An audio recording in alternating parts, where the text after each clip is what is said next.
Bonjour et bienvenue sur la chaîne YouTube des éditions Akata pour une petite vidéo à l'occasion de la sortie de Pour l'amour du feu, le roman de Loan Lee.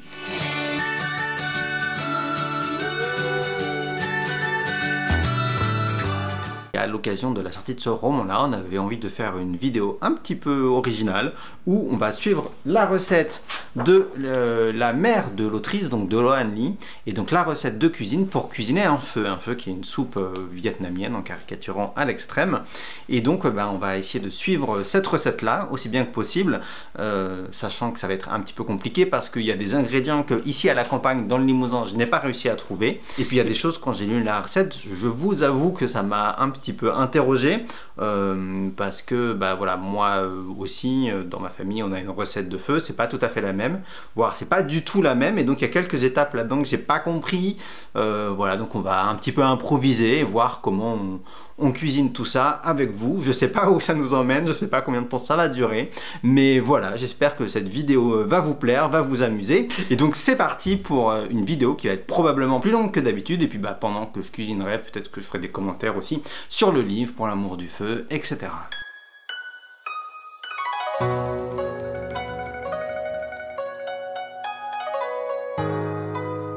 Évidemment, on commence en se lavant les mains. Quand même, j'en profite pour vous avouer que ça a été un peu particulier quand on a reçu la recette, parce que comme le dit Loan Lee sur la fiche que vous pouvez aussi trouver sur notre compte Instagram par exemple, on vous a mis la recette en entier. Chaque famille a vraiment sa propre recette de feu, donc ça c'est la recette de la mère de Loan Lee, et je trouve qu'il y a quelque chose de très intime à ce qu'elle ait partagé ça avec nous et donc aussi avec vous. Peut-être qu'elle va le partager aussi avec les lecteurs anglophones, j'en sais rien. Donc voilà, c'est quelque chose que j'avais quand même envie de vous signaler, et pour moi c'était un petit peu émouvant voilà, de pouvoir lire et découvrir cette recette et de voir les différences qu'il y avait avec la recette de ma grand-mère à moi, etc., etc. Donc première étape pour la recette, laver les os, les cuisses de poulet avant de les mettre à bouillir dans le bouillon pendant 10 minutes. Cela permettra de réduire l'aspect trouble et le gras du bouillon. Transférez ensuite les os dans un large bol avant de les rincer avec de l'eau chaude pour retirer toutes les impuretés. Alors, laver les os, dans la recette il y avait marqué qu'il fallait 2 kg d'os de porc, 2 kg d'os de bœuf à moelle, et puis 2 kg de cuisses de poulet. Alors, dans notre recette chez moi, il n'y a pas de poulet, il n'y a pas de porc non plus. En l'occurrence, j'ai pas trouvé d'os de porc là où j'étais, donc il n'y en a pas. J'ai pris ce que j'ai pu, alors j'ai pris beaucoup de poulet. Et puis j'ai pris aussi du bœuf, qui n'est pas celui que j'aurais habituellement pris forcément pour la recette. Je ne sais pas comment je vais me faire pour laver tout ça, etc. Donc je vais commencer par laver la viande et les os. Ça me paraît beaucoup de poulet pour une soupe dans laquelle normalement moi j'en mets pas beaucoup. Voilà, à suivre. Je pense que ce que je vais faire en fait, c'est que je vais d'abord virer l'os du bœuf que j'ai acheté pour le mettre à part et garder le bœuf pour le cuire plus tard. Alors ça c'est la viande que m'a donné la bouchère au supermarché, donc bon, normalement il faut mettre d'après la recette tout l'os à moelle, j'en ai pas assez. Elle m'a quand même offert voilà, un morceau d'os à moelle en plus, donc ça je vais le mettre, mais je vais désosser ça et je garderai la viande à côté pour plus tard. Alors, c'est un peu difficile, je vous avoue, de cuisiner une recette qui n'est pas la recette à laquelle on a l'habitude, parce que je suis pas sûr de où je vais en termes de résultats. Donc ça va être un petit peu une expérience. J'espère que ça va être réussi. En tout cas, à suivre. Et voilà, donc là je désosse le bœuf pour le faire cuire après.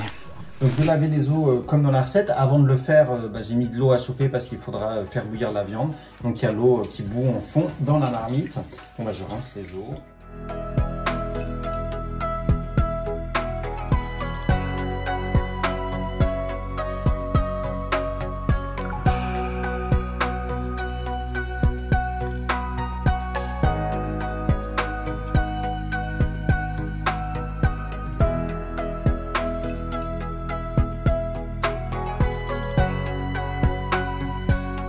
Pendant que l'eau elle chauffe pour faire cuire la viande, je vais couper les oignons et faire griller les épices. Pareil, moi j'ai pas une recette où on fait griller les épices, je les mets dedans normalement dans le bouillon directement. Après je suis la recette.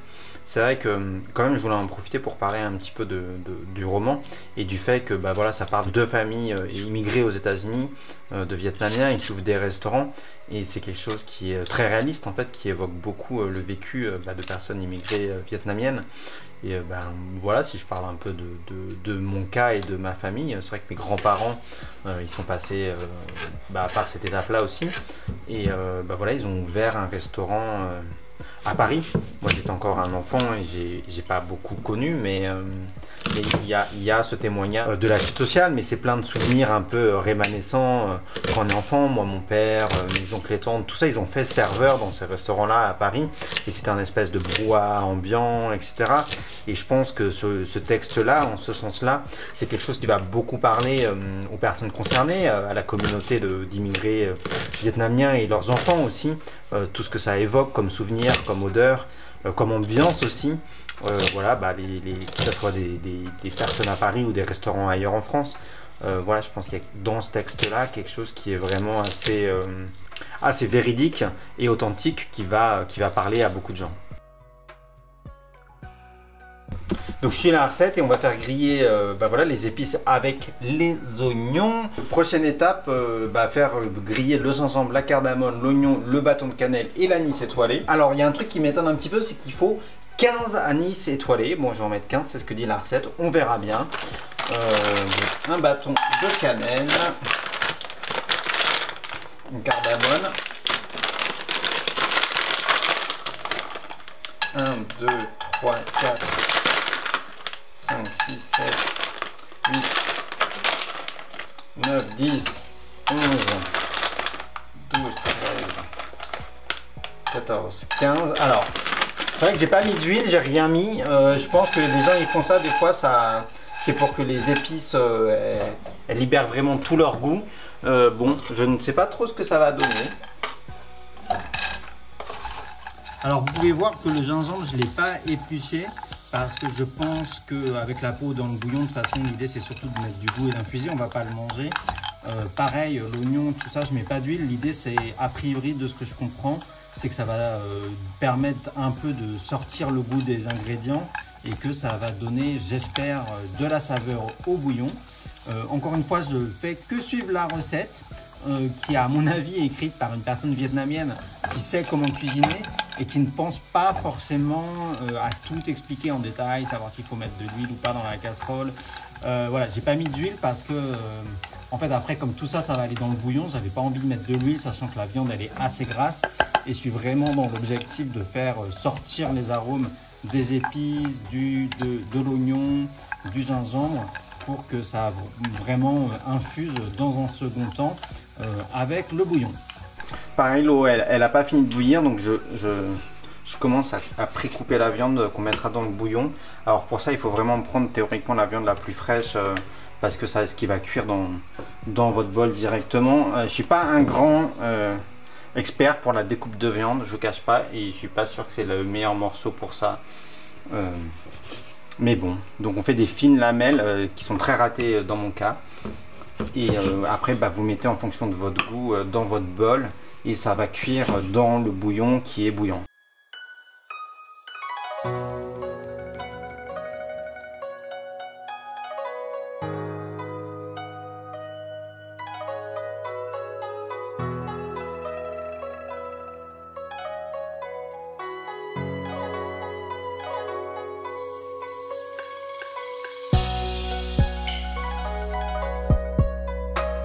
Donc on met 10 minutes à bouillir la viande, et après en fait on la retirera du bouillon et on virera l'eau aussi. Par contre on gardera le même fond de casserole pour refaire vraiment la base du bouillon, et là on va laisser cuire en tout cas 10 minutes pour un peu dégraisser, faire un bouillon qui soit un peu plus clair, moins gras. Voilà, donc après comme je vous ai dit, j'ai pas l'habitude de mettre ce type d'ingrédients à l'intérieur. À suivre. Alors en fait j'ai des restes de découpe de viande des filets qu'on va mettre après dans les bols, donc plutôt que de le jeter ou de le donner au chien, j'ai décidé de mettre ça dans le bouillon pour lui donner un petit peu de goût. faut que la viande ait cuit 10 minutes dans le premier bouillon avant de pouvoir continuer à faire quoi que ce soit, puisqu'on a préparé un petit peu le reste. Donc en attendant, j'en profite pour un petit peu vous parler de l'ouvrage, etc. C'est vrai que, comme je vous l'ai dit juste avant, c'est quelque chose qui, je pense, va provoquer beaucoup de souvenirs à tous les enfants immigrés de familles vietnamiennes sur ce côté culinaire et aussi ce que c'est la vie dans un restaurant. En tout cas, je pense que c'est un texte qui est vraiment énormément d'actualité. Oui, parce que c'est un ouvrage qui parle d'immigration et aujourd'hui, c'est des débats qui sont, à mon avis, très importants. Et en même temps, il aborde ce sujet de manière très apaisée. C'est pas un ouvrage qui est pesant à lire, c'est plutôt feel good en fait, mais il n'empêche qu'il aborde bien certaines réalités. Et par exemple, si on parle du Vietnam, moi je sais que quand j'étais adolescent, dans les livres d'histoire, quand on apprend l'histoire du monde, etc., au collège ou au lycée, la partie de guerre du Vietnam, on nous la présente très rapidement et aussi d'une manière très orientée. Et que des fois on a d'autres témoignages de personnes qui ont vécu ça, qui ont dû fuir le pays dans lequel ils venaient, pas par choix parfois.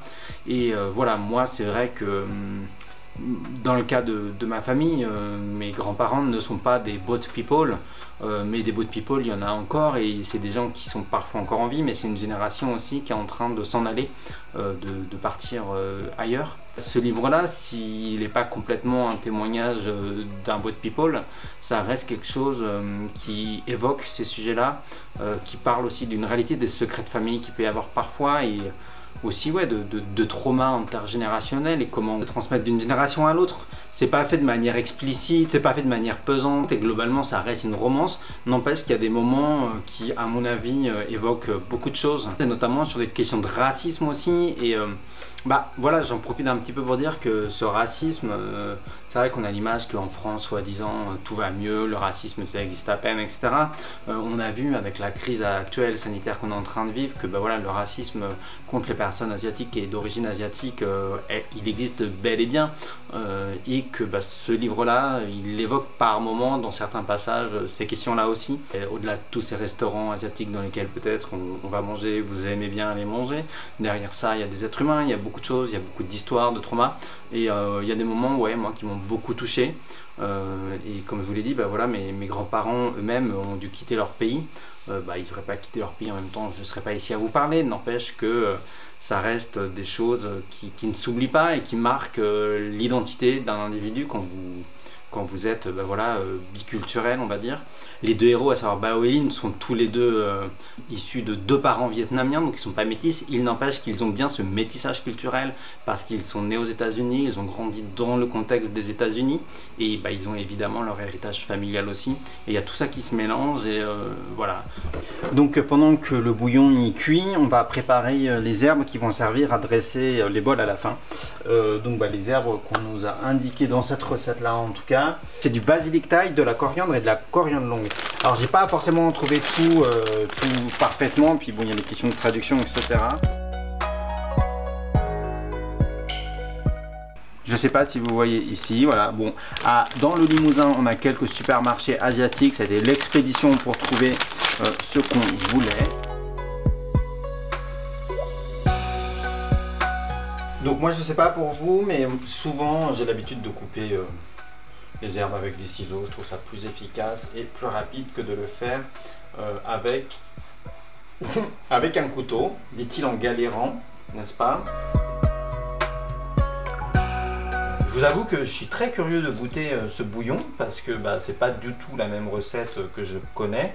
Et puis pour vous dire un peu les choses, quand on a reçu la recette, Delphine, elle a aussi, Delphine qui choisit les romans pour le label Young Novel, elle a parlé de la recette à sa mère qui est vietnamienne et qui tient un restaurant. Et pareil, il y a eu des choses qui l'ont fait lever les yeux et les sourcils. Et en fait, il y a quelque chose qui est assez important. Les recettes, on vous a dit que elles dépendent d'une famille, chaque famille a sa recette, mais c'est aussi probable que les recettes elles dépendent des régions. Et quand on reprend le livre, elle précise, Loan Ney, que tout ce qui est décrit dans son livre, ça correspond aussi à la région d'où elle, sa famille, est issue. Donc la zone d'où elle vient, a priori c'est Nha Trang, je ne sais pas prononcer, je suis désolé, qui est au sud du Vietnam central. Alors est-ce que c'est le Vietnam centre ou le Vietnam du sud? Bon, moi ma famille est plutôt du Vietnam sud aussi, donc bon voilà, à suivre, à voir vous. D'ailleurs, si vous cuisinez des feux, que votre famille elle est d'origine vietnamienne, etc., est-ce que vous avez l'habitude de mettre du poulet ou pas dans vos feux? C'est pas le cas chez moi. En tout cas, par rapport à la recette que vous avez, que vous pouvez trouver, je voulais aussi préciser que voilà, il y a marqué qu'il y a du porc dessus. Si vous ne mangez pas de porc parce que vous êtes musulman ou peut-être juif ou je ne sais pas, ou pour n'importe quelle autre raison, bah voilà, vous n'êtes vraiment pas obligé de mettre des os de porc dans votre bouillon. La preuve, nous on l'a pas fait parce que j'en ai pas trouvé. Donc bah voilà, sachez qu'il y a plein d'autres solutions pour faire un bon bouillon qui a du goût, et que bah, y a beaucoup de familles que moi je connais où on ne fait ce bouillon qu'avec en fait des os de bœuf. Donc on a découpé les herbes qu'il y aura après dans la préparation pour les bols. Pendant que le bouillon il va cuire pendant 4-5 heures, hein, faudra l'écumer de temps en temps. En attendant, quelques petits mots pour continuer à vous parler du livre. C'est vrai que je vous ai parlé beaucoup de différences culturelles entre les différentes familles vietnamiennes, de comment on fait chacun les soupes, chacun ses recettes, comment on les adapte, etc. Ça reste ce livre-là. D'abord une romance. Moi, c'est assez marrant pour moi de lire des livres que je découvre en français, que j'ai pas d'abord lu en anglais, contrairement au manga que je lis en japonais, etc. avant. Et vous le savez forcément, avec toutes les romances qu'on publie dans notre label manga, je suis un très grand amateur de romances. Donc c'est super chouette de pouvoir arriver avec une romance qui est à mon avis très universelle. C'est vrai que dans la manière dont vous la présentez, c'est un espèce de Roméo et Juliette dans un contexte de restaurant vietnamien, et où ça finit mieux quand même, parce que n'est-ce pas, ils ne vont pas tous les deux mourir à la fin. Mais voilà, c'est surtout, c'est aussi beaucoup ce roman, Pour l'amour du feu, une romance entre deux adolescents qui se cherchent, et il s'avère que leur contexte c'est que c'est des enfants immigrés. Je pense qu'au-delà de la culture vietnamienne, n'importe quel enfant immigré pourra se reconnaître dans des questions qu'il y a à l'intérieur, mais aussi tout simplement les problèmes parfois qu'on a à l'adolescence de communiquer entre les non-dits, etc. Parce que quand on est amoureux de quelqu'un, qu'on n'ose pas trop forcément lui dire les choses, etc. Donc il y a tous ces problèmes de communication qu'il peut y avoir entre deux adolescents qui apprennent à se connaître. Et puis en fait c'est aussi super agréable dans un roman d'avoir une romance où on a des personnages qui sont du même âge, où il n'y a pas de rapport problématique entre eux, pas de jeu de pouvoir comme ça un petit peu malsain, et c'est presque une romance feel good, j'ai envie de dire. Alors il y a des moments qui m'ont personnellement beaucoup ému, mais voilà, c'est vraiment aussi un très bon livre pour se détendre, à savourer. Je dis bien le terme savourer exprès parce que voilà, on est en train de cuisiner. J'espère que voilà, ça va vous rendre curieux. En tout cas pour le moment on a des très bonnes commandes de la part des libraires qui en ont beaucoup commandé. Donc voilà, je voulais en profiter pour remercier les libraires qui ne nous connaissent pas forcément énormément pour la partie roman de notre catalogue. C'est vrai qu'on est d'abord historiquement un éditeur de manga, et puis de fil en aiguille on a fait des romans japonais, et on a commencé à traduire maintenant des romans anglophones. Puis on a ici évidemment Tant qu'il le faudra de Cordelia. Mais voilà, même pour les lecteurs qui nous suivent surtout pour les mangas, j'ai envie de vous inviter à découvrir les romans, parce que tout simplement on va développer le même genre de thématique qu'on développe dans nos romans, et vous allez voir petit à petit au fil que le catalogue il se construit, qu'il y a plein de choses qui vont se répondre, et qu'on a plein de choses assez excitantes en fait à vous proposer dans les mois et années qui viennent. Donc voilà, j'espère que vous serez curieux, et que aussi cette vidéo un petit peu improvisée, elle vous donne envie d'en savoir plus sur le roman, aussi sur la culture vietnamienne, et que ça vous met un petit peu l'eau à la bouche pour avoir envie de savourer et de passer un bon moment en compagnie Pour l'amour du feu. J'en profite aussi pour vous rappeler, on a lancé un concours sur Instagram, et à mon avis c'est un super concours parce qu'on vous donne l'opportunité de gagner 1 an d'abonnement au label Young Novel. C'est-à-dire que vous pourrez gagner pendant 1 an, vous recevrez gratuitement tous les romans qu'on va publier. Alors ce concours, l'idée c'était d'aider les restaurants asiatiques parce qu'avec la crise voilà, du coronavirus, il y a eu beaucoup de problèmes vis-à-vis des communautés asiatiques qui ont beaucoup souffert de ça et on s'est dit on va profiter de la publication de ce roman voilà, pour essayer de pousser un peu, de dire soutenez les restaurants asiatiques, il y en a beaucoup qui ont besoin et voilà, donc l'idée de ce concours ça va être très simple, c'est d'aller avec votre roman Pour l'amour du feu dans un restaurant asiatique, de prendre le livre en photo ou de vous prendre en photo avec dans ce restaurant avec des plats cuisinés dans ce restaurant là et de poster la photo sur Instagram avec un hashtag Pour l'amour de la photo. Il y a toutes les informations sur notre site web ou sur notre page Instagram Young Novel, donc n'hésitez pas à aller voir. Et pour les personnes qui sont trop loin pour aller dans un restaurant asiatique, vous pouvez éventuellement cuisiner vous-même un plat, pourquoi pas cuisiner un feu avec la recette que vous pouvez trouver du coup sur internet et vous prendre en photo avec et potentiellement gagner un an d'abonnement à notre collection, sachant qu'on clôture le concours fin mars, donc les premiers ouvrages qui seront reçus gratuits seront ceux à partir d'avril 2022 et donc jusqu'à mars 2023. Donc ça ne prend pas en compte l'amour de A à Z, PSK Ellie qu'on publiera le mois prochain tout simplement. En tout cas, on est très curieux, on a hâte de voir vos photos aussi. Si jamais vous cuisinez vous-même voilà, un feu, que vous allez dans un restaurant, on a hâte de voir toutes ces photos-là, hâte de voir aussi comment la communauté asiatique en France, elle va pouvoir s'approprier cet ouvrage-là. Et d'ailleurs, j'en profite pour rajouter un petit mot. Il sort le 3 février, on n'a pas choisi la date au hasard. En fait, voilà, il y a le nouvel an lunaire, là, le 2 février. Et c'est pour ça on avait envie de le sortir à ce moment-là, parce que c'est un moment où on a envie de célébrer notre culture, c'est nous, notre nouvelle année, etc. On a tendance à se retrouver en famille, voilà, c'est des vrais événements dans la temporalité de l'année pour toutes les familles asiatiques, je pense. Et c'était un beau symbole pour nous de pouvoir vous proposer cet ouvrage-là à l'occasion du TED.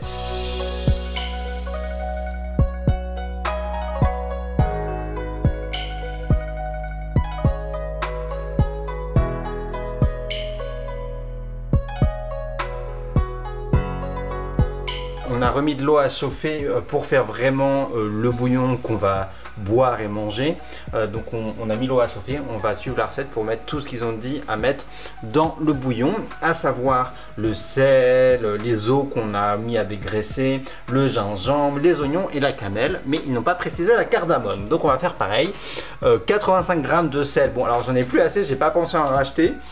Donc voilà, on va compléter avec du sel marin. Ça me paraît excessivement énorme.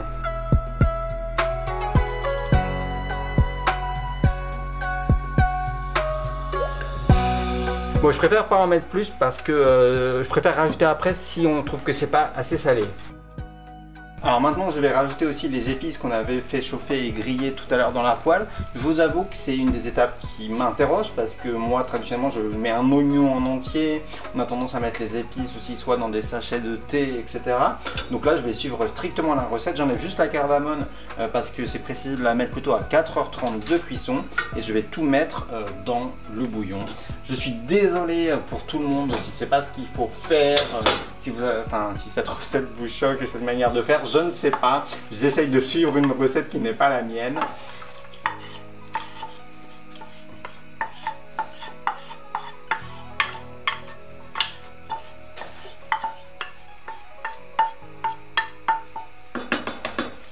Et pour finir, évidemment, la viande qu'on va mettre plus délicatement pour pas tout éclabousser.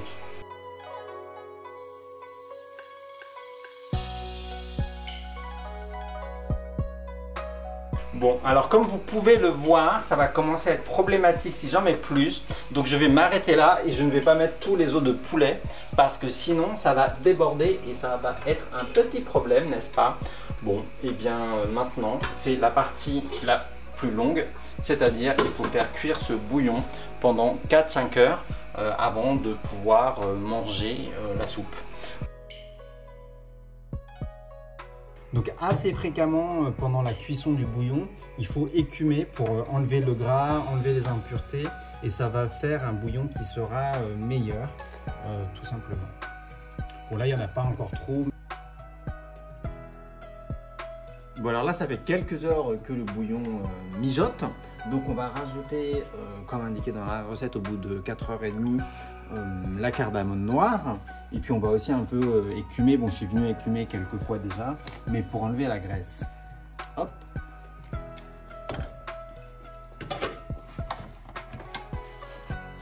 Alors là, normalement, la recette, elle indique qu'après 5 heures de cuisson, il faut filtrer le bouillon. C'est quelque chose qu'on va pas faire parce qu'on manque un tout petit peu de temps quand même.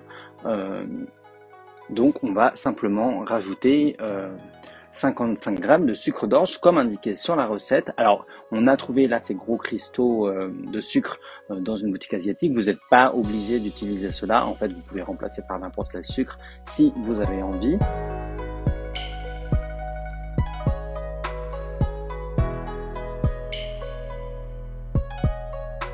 Et voilà, maintenant que le bouillon il est en train de finir de cuire avec tous les derniers ingrédients qu'on a rajoutés, on va cuire et s'occuper des pâtes et notamment de faire le dressage des bols.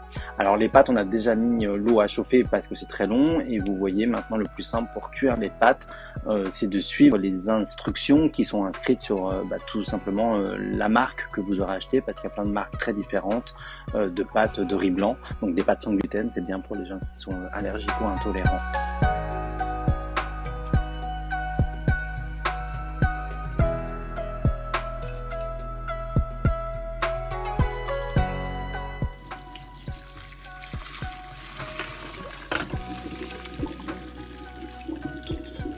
Alors maintenant que tout est prêt, que tout est cuit, tout ce qu'il nous reste à faire, c'est de faire le dressage pour préparer les bols et on les servira. Et ce qu'on fait en général, c'est qu'on sort la viande du bouillon et comme ça on la sépare et les gens pourront choisir chacun la viande et les quantités de viande qu'ils veulent mettre dans leur bol. Donc je commence par sortir tous les autres poulets, etc. On va tout désosser, mettre la viande dans des plats à part, séparés pour chaque morceau de viande, ce qui permettra de mettre les quantités adaptées pour chaque personne.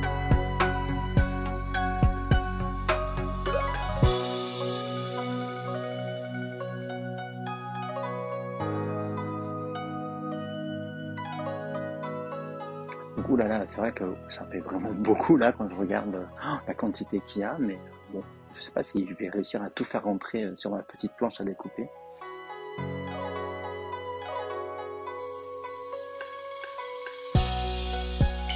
Alors voilà, là j'ai sorti toute la viande qu'il y avait dans le bouillon et je vais tout désosser et remettre, je vais mettre les os pour qu'ils continuent à donner du coup dans le bouillon, et puis le reste je sépare toute la viande séparément, donc le bœuf d'un côté et le poulet de l'autre.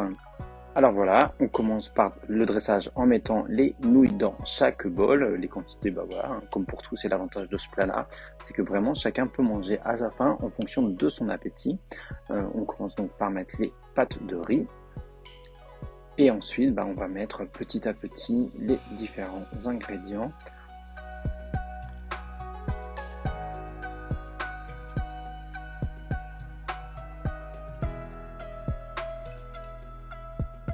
Et un petit peu d'herbe pour finir le tout. Et pour finir, les pousses de soja en fonction de ce que vous aimez.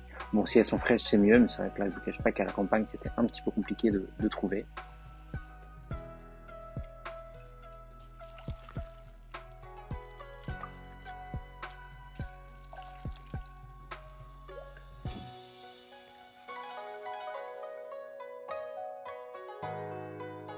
Hop, la petite touche finale, un petit peu de citron vert dans le bouillon.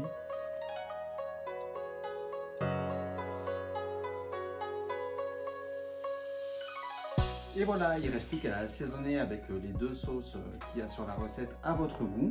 Et puis j'espère se régaler. En tout cas, on espère que cette vidéo vous aura amusé, vous aurez passé un bon moment avec nous. Et puis surtout, lisez L'amour du feu de Lohan Lee. Et je vous dis à bientôt pour de prochaines vidéos sur notre chaîne YouTube.